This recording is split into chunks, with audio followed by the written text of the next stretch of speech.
This video is created for Operation Management coursework, where Group 9 we have chosen London Underground as our focus.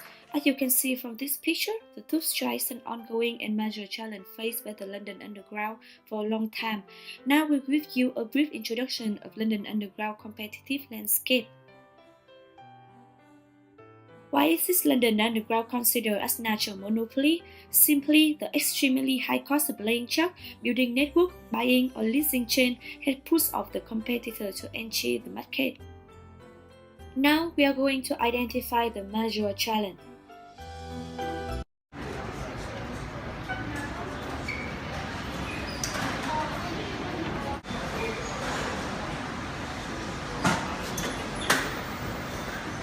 Hello, are you free? I can ask you some questions? Oh yes. Yeah. How often do you travel by tube? Every day. I travel to school by tube every day. Oh, okay. Have you ever experienced tube strike? Oh yes. How do you feel about it? I think it's very inconvenient because it takes long time for me to travel from home to school, and I'm really late to school now. Oh, okay. Thank you very much. Hi, can I ask you some questions? Oh yes, sure. How often do you travel by tube? I travel by tube every day. Oh, have you ever experienced tube strike?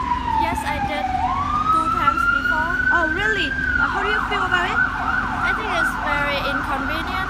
You know, the first day of tube strike, I didn't realize it happened. So I was late to work for like 2 hours. And then the second day, I have to wake up like 5:30 in the morning to go to school. So I really feel it's annoying. Oh, okay. Thank you very much. It's alright. So here are the diagrams to illustrate three main major challenges. The first one is the new technology, second 12 to 24-hour tube service at weekend, and the last one is the SSA union. And so when the tube strike is announced, it means that the train may not be operating or operating in such a limited line. The reason to this is due to the disagreement between the underground and its employees.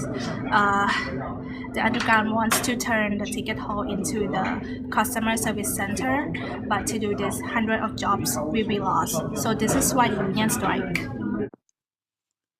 So now we're going to talk about the London Underground strategy, which can be looked from four different perspectives.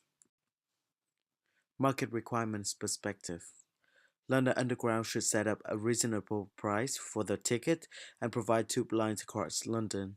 Tubes should be on time, arrive in a short time interval, and increase peak hour capacity to satisfy the demand. Top-down perspective. The business wants the operation to get the best possible money from customer, so the operation has to provide a safe and reliable transport and make as many journeys as possible. The staff should be highly trained and skillful. Bottom-up perspective. The main target is to make as many journeys as possible.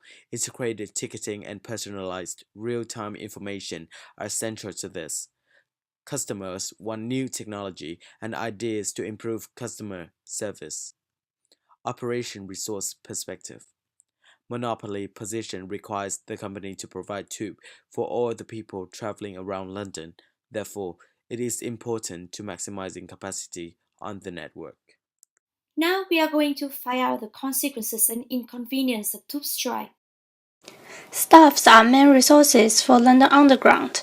Tube strike results in London Underground is unable to use resources to appropriately provide service that fulfill defined market requirements.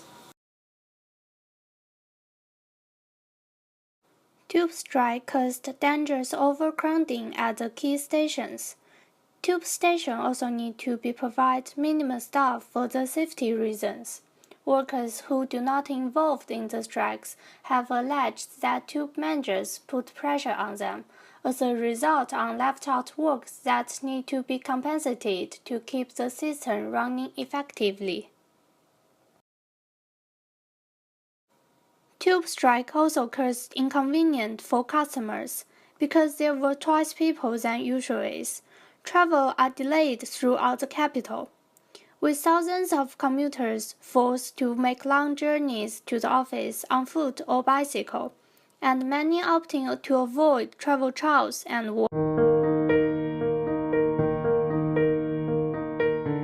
So that's the end about the clip. Thank you for listening.